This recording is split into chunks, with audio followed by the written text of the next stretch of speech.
My name is Teresa, and I'm 58 years old.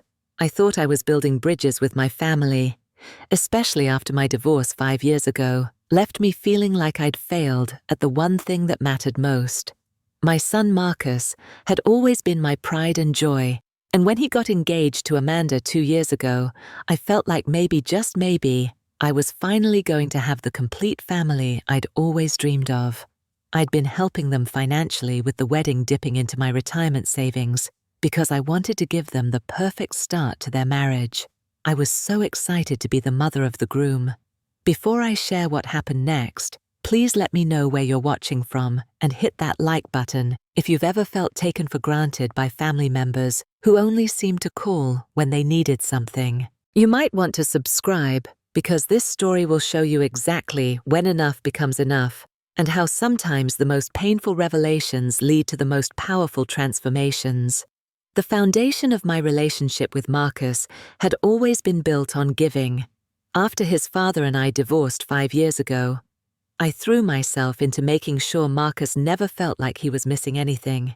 It wasn't easy on my secretary's salary at Lincoln Elementary School, but I managed. When he needed help with his college tuition, I took a second job on weekends. When he wanted to buy his first car, I co-signed the loan and helped with the down payment. When he found his first apartment, I covered the security deposit without him even asking. Marcus had always been a good kid, maybe a little dependent, but I figured that was normal for a young man who'd been through his parents' messy divorce. When he introduced me to Amanda 2 years ago, I was thrilled. She seemed sweet, polite, and genuinely cared about Marcus. More importantly, she treated me with respect and seemed to enjoy my company. For the first time since the divorce, I felt like I might actually gain a daughter instead of just watching my son drift away. The engagement happened last spring, and I cried happy tears when Marcus called to tell me. Amanda had been dropping hints about wanting a traditional wedding, nothing too elaborate, but something meaningful with family and friends. Of course, the requests for financial help started almost immediately. First, it was help with the engagement ring. Marcus explained that he wanted to get Amanda something special, but his job at the auto parts store didn't leave much room for luxuries. I understood completely and transferred $800 to his account without hesitation. Then came the venue deposit. They'd found this beautiful little place outside town, Amanda explained over coffee, but they needed the deposit right away, or they'd lose it. The amount was $2,000, which was more than I made in a month, but I'd been saving for years. I figured this was what savings were for, right? Helping your children achieve their dreams. I withdrew the money from my retirement account, telling myself I'd make it up later. As the months went by, the requests continued.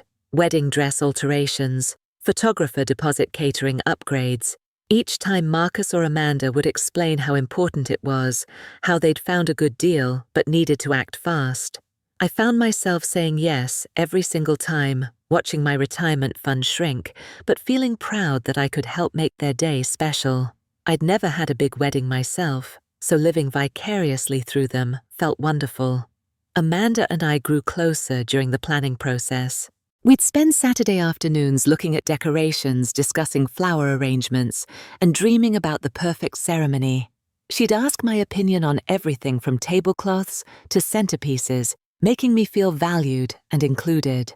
I started writing my mother of the groom speech months in advance, practicing it in the mirror, and imagining how proud I'd feel watching Marcus say his vows.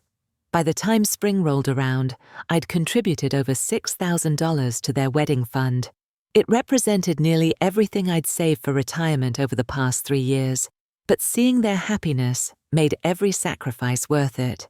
Marcus seemed more confident, Amanda was glowing, and I felt like I was finally the mother I'd always wanted to be. The wedding was scheduled for the first Saturday in May, and I'd already taken the day off work and arranged for a substitute teacher to cover my duties the following Monday so I could recover from what I was sure would be a wonderful emotional weekend. I truly believed we were becoming the family I'd always dreamed of, and nothing could have prepared me for what was about to happen. As the wedding date approached, my excitement reached levels I hadn't felt since Marcus was born. I'd purchased a beautiful navy blue dress with matching shoes and had my hair appointment scheduled for the morning of the ceremony. The venue was supposed to be intimate. They'd told me just close family and friends at a charming bed and breakfast about 30 miles outside our town. I'd driven by it once, admiring the gardens where I imagined the ceremony would take place.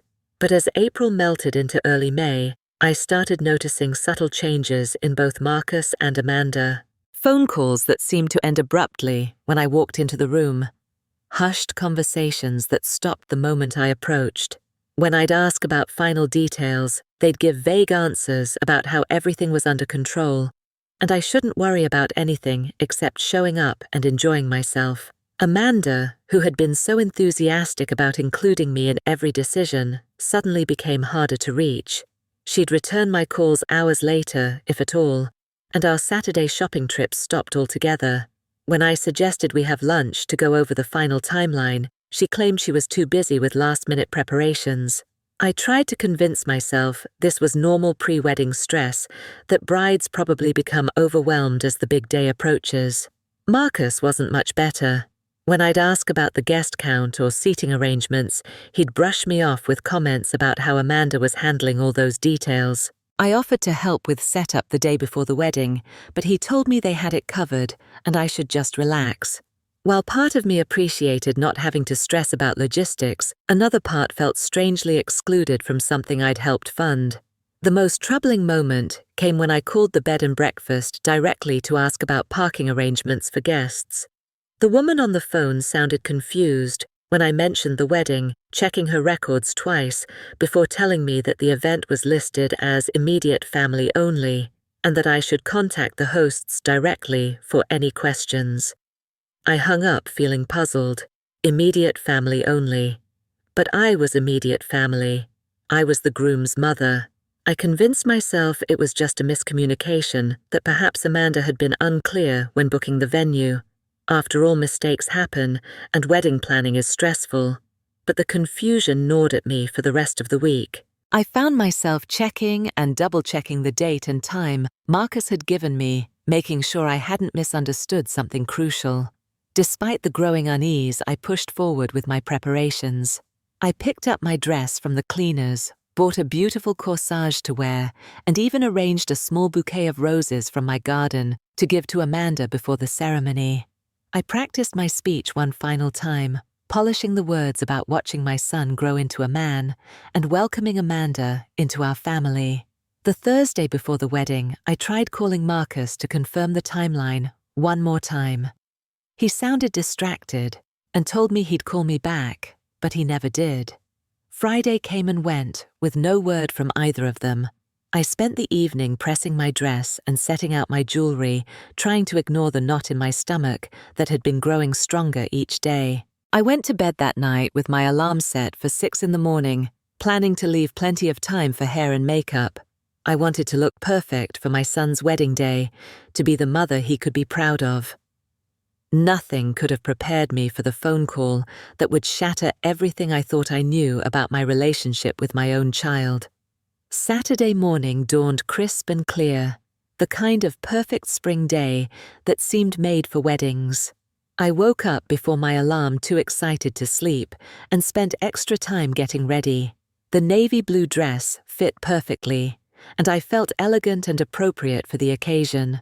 I arranged the roses I'd cut from my garden into a small bouquet for Amanda, wrapping the stems in white ribbon I'd saved from one of her bridal shower gifts. By 9 o'clock, I was fully dressed and ready, but I realized Marcus had never given me the specific time I should arrive at the venue. The ceremony was supposed to be at 2 p.m, but I wasn't sure if there was a specific family gathering beforehand or if I should plan to arrive just before the service began. I decided to call him to clarify the schedule and coordinate transportation. The phone rang several times before Marcus answered, and when he did, his voice sounded odd. Not excited or nervous like I'd expected, but almost uncomfortable. I brushed it off, figuring he was probably dealing with typical groom jitters and last-minute preparations. "Good morning, sweetheart," I said brightly. "I'm all ready and wanted to know what time I should head over to the venue. Should I meet you there, or would you like me to come to your apartment first?" There was a pause that lasted just a bit too long. Mom, about that. Marcus started, his voice trailing off in a way that made my stomach clench. About what, honey? The timing, I'm flexible. I just want to make sure I'm there when you need me to be. Another pause. Well, the thing is, we already... He cleared his throat. Look, it's kind of complicated. I felt the first flicker of real concern. What's complicated, Marcus? Is everything okay? Did something happen with the venue? No, nothing like that. It's just, well, we decided to keep it really small.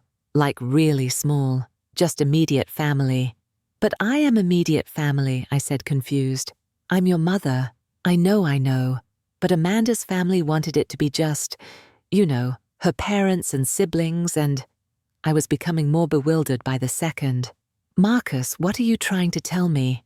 What time should I be there? The words that came next hit me like a physical blow. Mom, they ate yesterday. What? I sat down hard in my kitchen chair, the roses still clutched in my free hand. What do you mean they ate yesterday? The dinner, the wedding dinner. It was yesterday. My brain struggled to process what he was saying. The rehearsal dinner. But the wedding is today, right? The ceremony is this afternoon. No, Mom, the whole thing, the ceremony, the dinner, everything, it happened yesterday. The room seemed to spin around me. I gripped the phone tighter, my voice coming out as barely more than a whisper. Are you saying that you got married yesterday? Without me. It was just immediate family, like I said. Amanda's parents, her sister, her brother. That's it. We kept it really small and intimate. I couldn't speak. I literally couldn't form words. I sat there in my wedding outfit, holding flowers for a bride who had already walked down the aisle without me there to see it, listening to my son explain how his wedding had happened without his own mother present. Mom, are you there? Finally, I found my voice. How long have you been planning this, Marcus? How long have you known that I wouldn't be invited to my own son's wedding? It wasn't like that. It was just... We wanted something really small and private, and I helped pay for that wedding. The words burst out of me with more force than I'd intended. I gave you thousands of dollars for your small private wedding that I wasn't even invited to attend. Mom, please don't be dramatic about this. You're making it into a bigger deal than it needs to be. Dramatic. He called me dramatic for being upset that I'd been excluded from the most important day of his life while simultaneously funding it. The word hit me like a slap, and suddenly everything became crystal clear. I have to go, I said quietly. Mom, wait.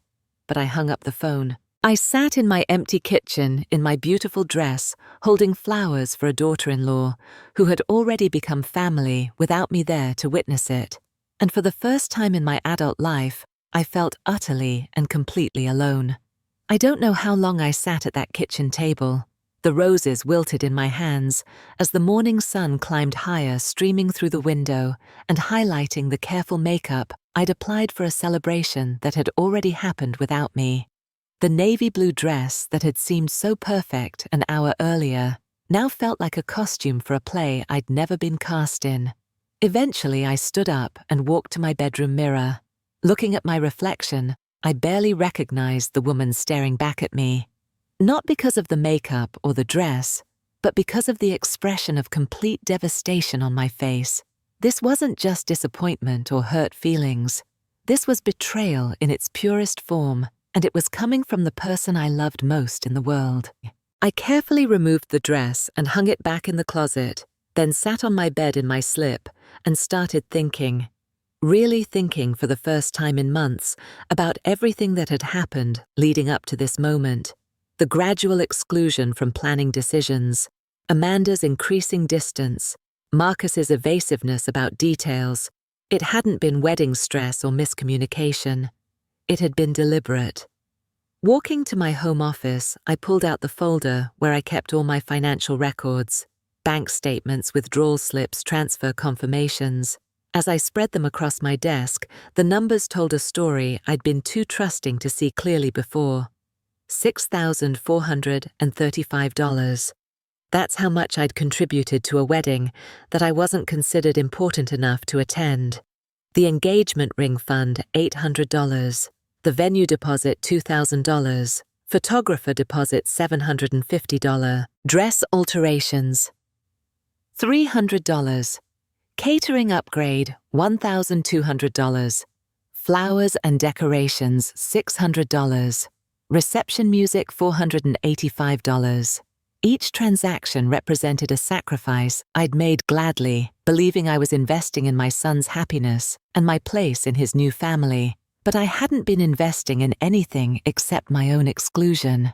Every dollar I'd transferred had made it easier for them to create the perfect wedding without me. My money had been good enough, but my presence hadn't been. I'd literally funded my own rejection, and the realization made me feel physically sick. I thought about all the times Amanda had asked my opinion on decorations, how she'd seemed so grateful for my input and involvement. Had she been laughing inside while I helped her plan a celebration I'd never be invited to attend? How long had they been planning to exclude me while still taking my money? The anger started as a small flame in my chest and quickly grew into something much larger. Not just anger at Marcus and Amanda, but anger at myself for being so naive, so desperate to be needed that I'd ignored every warning sign. I'd been so grateful to feel included that I'd paid for the privilege of being lied to. I needed to know more. I needed to understand exactly how long this deception had been planned and who else had known about it. Reaching for my phone, I scrolled through my contacts and found my sister-in-law, Janet's number. She lived 2 states away, but Marcus had mentioned that she and Uncle Bill were planning to attend the wedding. "Janet, it's Teresa. I was wondering if you and Bill enjoyed the wedding yesterday."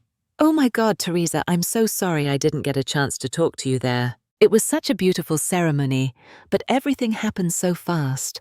Amanda looked absolutely stunning, didn't she?" My blood ran cold. Janet had been there. My own brother's wife had attended my son's wedding, and no one had thought to mention that the mother of the groom wasn't invited. "Yes, she did," I managed to say. "It was certainly intimate." "Marcus said you weren't feeling well and couldn't make it at the last minute. I hope you're feeling better now." So that was the story they'd told people. I wasn't excluded. I was sick. It was a lie that protected their image while making me the problem. I was too stunned to correct Janet, so I made an excuse and ended the call quickly. But now I knew this wasn't a spontaneous decision to keep the wedding small. This was a coordinated deception that involved creating cover stories and managing information. They'd planned this exclusion carefully, and I was finally beginning to understand just how little I meant to the 2 people I'd loved most. Over the next several hours, I made more phone calls. Each conversation revealed another layer of the deception that had been constructed around me. My cousin Linda had attended and mentioned how cozy and intimate the ceremony had been. Marcus's former co-worker, Dave, had been there with his wife. Even Amanda's college roommate had flown in from California for the occasion. The guest list hadn't been as small as Marcus had claimed. Amanda's entire immediate family had been there, plus several extended relatives, close friends from both sides, and even some of Marcus's buddies from high school. The only person missing from this immediate family gathering was the groom's mother, me. Each person I spoke with had been told a different version of why I wasn't there. Some heard I was sick. Others were told I was traveling for work, and a few believed I'd chosen not to attend because I disapproved of the marriage. Every excuse painted me as the problem while protecting Marcus and Amanda's image as loving, thoughtful people who would never deliberately hurt anyone. The most painful call was to my elderly neighbor, Mrs. Patterson, who had known Marcus since he was a little boy. She mentioned seeing him in his suit the day before and asking if he was nervous about the big day. He'd told her he was excited and couldn't wait for everyone to see how beautiful Amanda looked in her dress. Everyone except his mother, apparently. But the call that truly broke my heart was to Amanda's own mother, Patricia. I'd met her several times during the engagement and thought we'd developed a genuine friendship. She'd seemed warm and welcoming, always asking about my work and telling me how lucky Amanda was to be gaining such a caring mother-in-law. "Patricia, it's Teresa. I wanted to thank you for welcoming me so warmly into your family circle." There was a long, uncomfortable silence. "Oh, Teresa, I was wondering if I'd hear from you. I hope you and your family enjoyed the celebration yesterday." Another pause. "I have to be honest with you, Teresa. I asked Amanda several times why you weren't there. It didn't feel right to me celebrating without Marcus's mother present, but she said you and Marcus had agreed it would be better this way." Agreed. They'd told Amanda's family that I had agreed to be excluded from my own son's wedding. The manipulation was even deeper than I'd realized. They hadn't just excluded me. They'd made it seem like the exclusion was mutual, that I was somehow complicit in my own rejection. Did she say why I would agree to such a thing? I asked, my voice barely steady. She mentioned something about family drama and old tensions. I didn't pry, but I have to say it bothered me the whole time. A wedding without the groom's mother just doesn't feel complete, you know, family drama. Old tensions. I'd been painted as a difficult person who created problems, someone whose absence would make the day more peaceful and enjoyable for everyone else. The portrait they'd created of me bore no resemblance to the reality of our relationship, but it had been effective in justifying my exclusion to others. After I hung up with Patricia, I sat in my living room and tried to process the full scope of what had happened. This wasn't a spur-of-the-moment decision to have a smaller wedding. This was a months-long campaign of deception that had involved coordinating stories, managing guest lists, and creating justifications for my absence. They'd been planning to exclude me while simultaneously planning to continue taking my money. The cruelest part was that they'd made me complicit in my own deception. Every time I'd offered money, they'd accepted it graciously, while knowing I'd never see the results of my generosity. Every time I'd asked about details, they'd deflected, while secretly hoping I wouldn't discover the truth until it was too late to do anything about it. But what made me angriest of all was the realization that this probably wasn't going to end with the wedding. If I didn't take action, this pattern would continue. They'd keep taking my money and excluding me from important moments, always with perfectly reasonable explanations that made me seem like the problem. As I sat there surrounded by the evidence of my financial contributions to their deception, I realized that I had a choice to make. I could continue being the convenient mother who provided money without asking too many questions, or I could finally stand up for myself and demand better treatment. For the first time in my adult life, I chose myself. I spent the next 3 days gathering information and planning my response. I wasn't going to react emotionally or create drama. I was going to approach this situation like the intelligent, capable woman I'd forgotten I was somewhere along the way. First, I compiled a complete financial record of everything I'd contributed to Marcus and Amanda over the past 2 years. The wedding expenses were just the tip of the iceberg. There had been car repairs, apartment upgrades, furniture purchases, and countless smaller amounts for groceries, gas, and entertainment. The total was staggering over $12,000 in less than 24 months. I also made copies of all the text messages and emails where they'd asked for financial help. Reading through them again, I could see the manipulation tactics I'd been blind to before.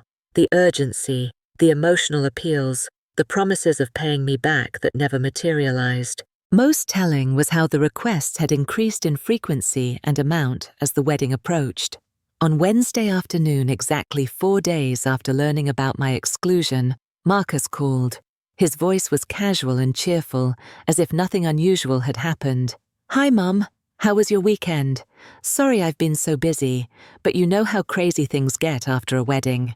I waited for him to acknowledge what he'd done to apologize, or at least explain. But he continued talking about their honeymoon plans, as if we were just having a normal conversation. "Actually, that's part of why I'm calling. We've been looking at this amazing resort in Mexico, but it's a little more expensive than we budgeted for. I was wondering if you could help us out with maybe $1,500. We'd pay you back as soon as we get settled from the wedding expenses." The audacity took my breath away. 4 days after excluding me from his wedding while using my money to pay for it, he was asking for more money for a honeymoon I'd also be excluded from knowing about. "Marcus," I said calmly, "before we talk about honeymoons, I think we need to discuss what happened on Saturday."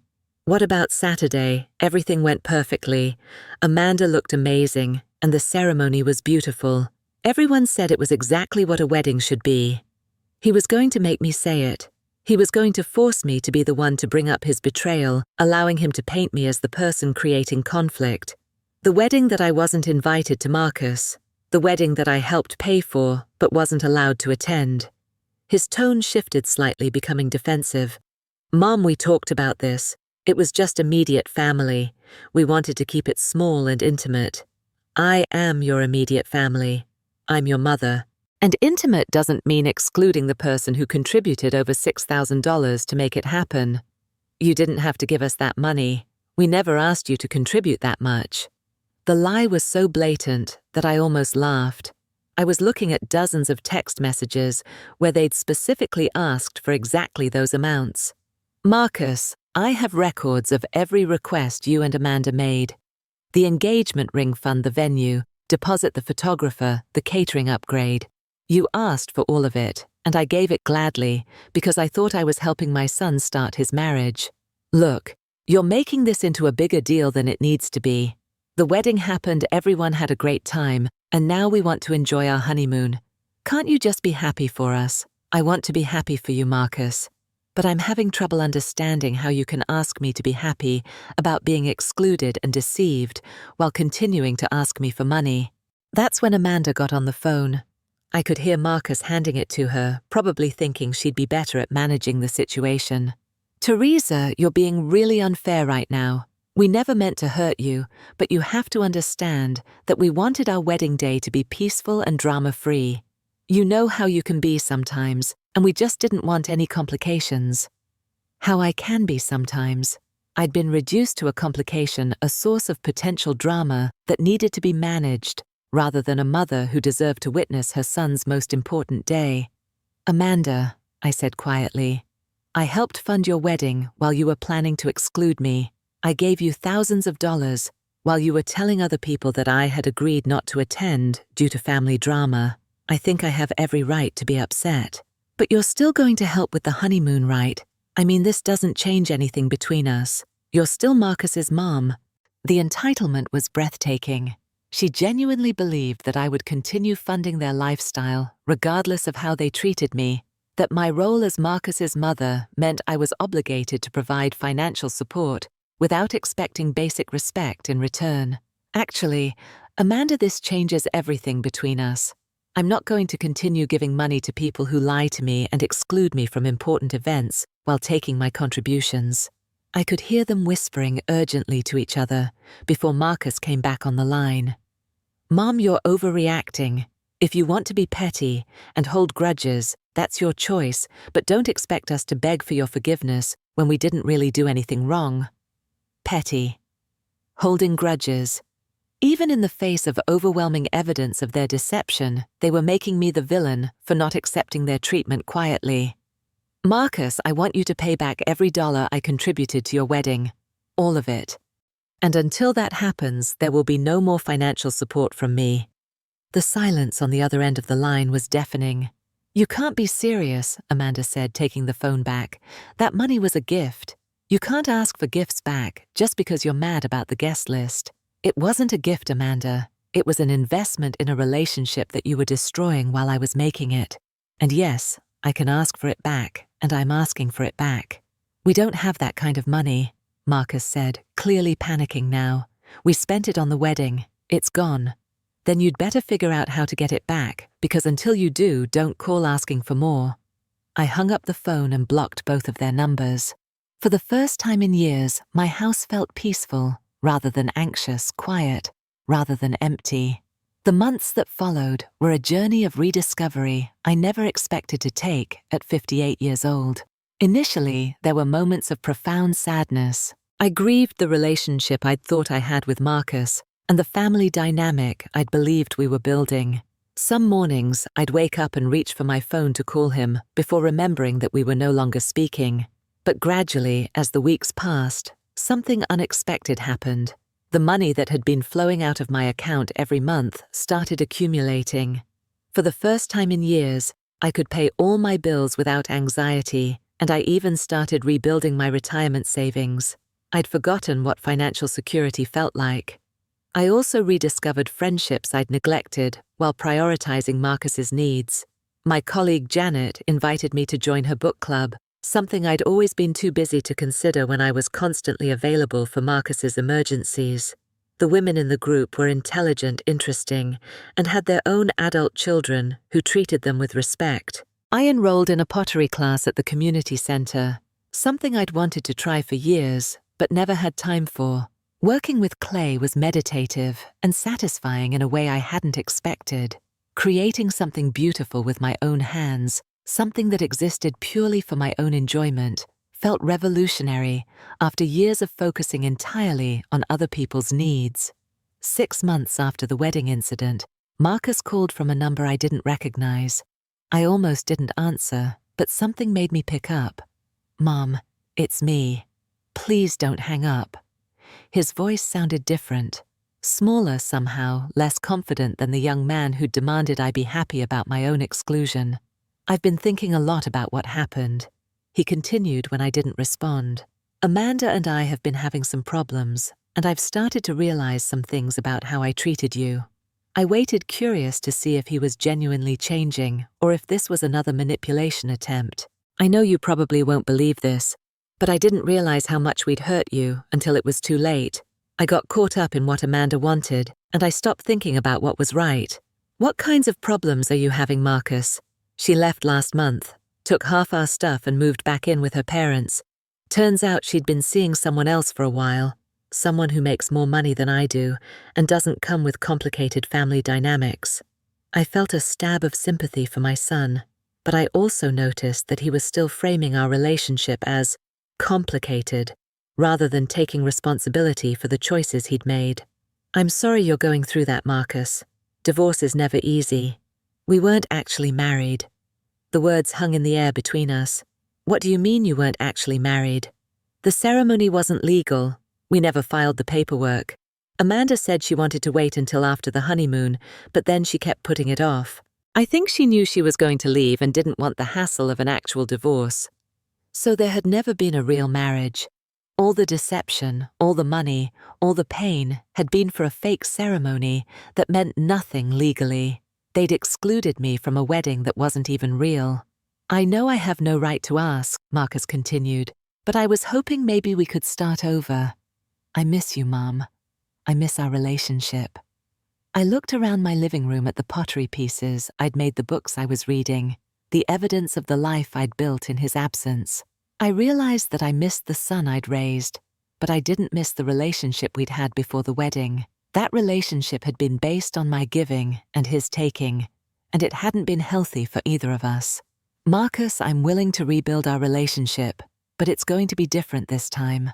I won't be providing money for you to live on or solving your financial problems. If you want a mother-son relationship, it needs to be based on mutual respect, not on what I can do for you financially." "I understand. And Mom, I know this doesn't fix anything, but I'm sorry, really sorry. It was a start, but it was only a start. Trust once broken so completely takes years to rebuild, and I wasn't going to rush the process." Over the following year, Marcus and I slowly began to develop a new kind of relationship. We met for coffee, sometimes always, in public places, always with clear boundaries about topics and expectations. He never asked for money again, and I never offered any. We talked about his work, my pottery classes, books. We were reading anything except the past or plans that required my financial involvement. I learned that he'd been as manipulated by Amanda as I had been, though that didn't excuse his choices. He'd been so desperate to keep her happy that he'd been willing to sacrifice his relationship with me. The revelation that she'd been cheating throughout their engagement was devastating to him, but it also opened his eyes to patterns of manipulation he'd been too infatuated to see clearly. During this time, I also connected with other parents who'd experienced similar situations with adult children. It turned out that financial exploitation by family members was more common than I'd realized. I started a small support group at the community center, and we met monthly to share experiences and strategies for maintaining healthy boundaries with our adult children. The most important lesson I learned was about the difference between love and enabling. I'd confused giving money with showing love, and I'd confused accepting poor treatment with being a good mother. Real love sometimes requires setting boundaries, even when those boundaries are painful for everyone involved. I discovered that I actually enjoyed my own company. The house that had felt empty when Marcus stopped calling regularly began to feel peaceful instead of lonely. I liked being able to make decisions based on my own needs and preferences, rather than constantly anticipating someone else's crisis. A year and a half after the non-wedding, Marcus met someone new. Sarah was a teacher like me, a bit older than Amanda, and she had her own apartment car and life. When Marcus told me about her, he was careful to emphasize that their relationship was based on mutual support, rather than him needing to be taken care of. I was cautiously optimistic, but maintained my boundaries. When they decided to move in together, I offered emotional support, but no financial assistance. When Sarah mentioned wanting to meet me, I agreed, but suggested a casual lunch rather than the elaborate family dinner Marcus proposed. Sarah turned out to be genuinely lovely. She was interested in my pottery, asked thoughtful questions about my work at the school, and seemed to genuinely care about Marcus's well-being, rather than what he could provide for her. Most importantly, she seemed to understand that a healthy relationship with me would enhance their life together, rather than complicate it. I've learned to trust my instincts more, and to value my own judgment, rather than constantly seeking approval from others. The woman who sat in her kitchen in a wedding dress, holding flowers for a celebration she'd been excluded from, feels like a stranger to me now. I still care deeply about Marcus, but I no longer define my worth by his happiness, or measure my success as a mother by his financial needs. Real love doesn't come with a price tag, and real family doesn't exclude you from the most important moments while taking your money to make those moments possible. I learned that sometimes the most loving thing you can do is refuse to enable someone's bad choices, even when that someone is your own child. If someone only values your wallet, they never valued you at all. And once you truly understand that difference, you can finally start living a life based on your own worth, rather than what you can provide for others. The relationship I have with Marcus now isn't perfect, but it's honest. He respects my boundaries, and I respect his independence. We're slowly building something real instead of something based on financial dependency and manipulation. It's taken nearly 2 years, but I finally feel like I have my son back, not because he needs me to solve his problems, but because he genuinely enjoys my company. Sometimes the most painful revelations lead to the most powerful transformations. I lost the relationship I thought I wanted with Marcus, but I gained something far more valuable. I gained myself back. Have you ever found yourself giving everything to family members who only seem to value what you could provide, rather than who you are as a person? Share your story in the comments below, and let's support each other in building healthier relationships. If this story resonated with you, please give it a like and subscribe for more real-life stories about finding strength in difficult family situations. Share this video with someone who might need to hear that their worth isn't measured by what they can give others. Thank you so much for listening, and remember that it's never too late to start valuing yourself the way you deserve to be valued.